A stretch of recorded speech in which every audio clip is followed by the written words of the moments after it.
Thank you, Annabeth. Now I'm honored to introduce the class of 2014 student speaker, selected by his peers to present today. Isaiah Torres will be attending Columbia Basin College this fall to pursue his associate's degree. Please help me to welcome Isaiah Torres.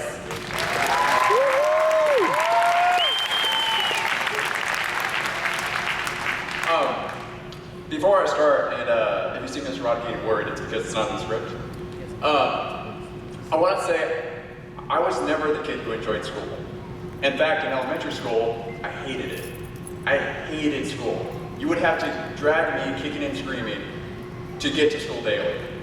In middle school, I was bullied. You would have to drag me crying to get back to a place of learning. And when my mother died summer of freshman year, actually it was the summer before, I was ready. I knew I was going to hate high school.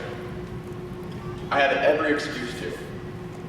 But it was through the strength of friendship and through the bonds I made throughout the school that I was able to stand here today. And I'm able to speak to students here today. So on to the part where I actually wrote it down.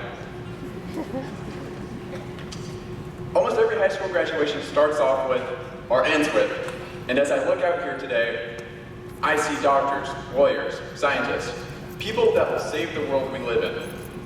But that's because every one of those speeches is made by born adults. As I look out here today, I don't see that. Instead, I see friends, family, little cousins trying to distract me. I see you. And I cannot help but think of the future. You see, it wasn't actually until I walked up here that I thought of what graduation meant. Graduation is a celebration of the future and a sign that the final door of our childhood has closed. While the future comes, graduation is a reminder that we made through it, finished, completed. We won. Pass, go, and collect graduation papers. And as we walk up and accept that our childhood is now behind us, and as we, with gratitude, acknowledge that our future is ahead and the past will always remain behind, I would like to take a minute and present the question of, what will the future mean? Let me get more specific. What do we want out of our future? What, as adults, and I use the term adults loosely, do we want? The most basic answer, the best answer I could think of? I want to be happy. I think we all want to be happy. See, happiness is that weird word. It's used differently than what it actually means. If you asked me what it means to be happy, I would say to accomplish the American dream. Get the house, the white picket fence, 2.5 kids. You have neighbors whose entire existence is a series of hello and goodbyes. However, scientifically, that's not true. The field of psychology was always about the problems that can develop in the human brain.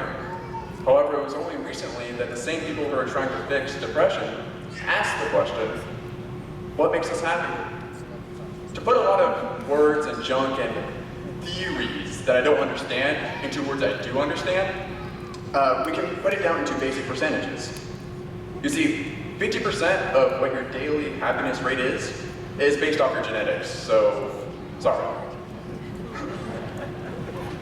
Now, your job, your age, tragic events, like the loss of someone important, all of these factors actually only account for around 10% of your daily happiness. Think about that. Since the beginning of our educational careers, we were told the things that matter, your house, your job, how old you get, how old you don't get. These are the things that we were told are important. But in actuality, scientifically, that may not be true. Flip the page. Now, for all the math nerds out there, that leaves about 40% left, or 80% of what we can control.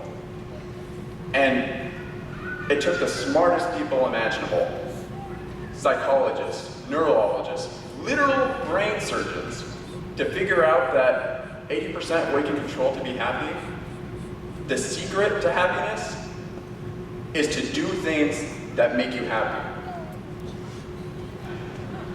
Sorry, I threw out a highly scientific theory out there, and people laughed. I understood that. I must have gotten it wrong. Let me try that again. The secret to enjoying life is to enjoy it.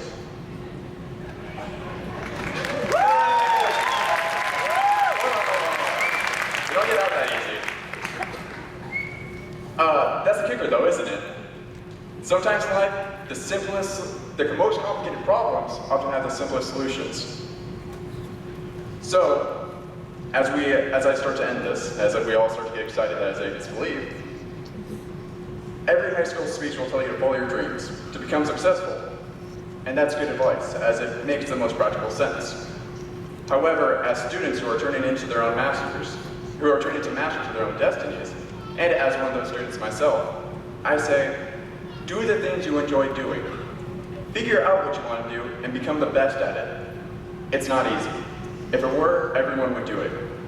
But your dreams are yours. They're what you always wanted to do.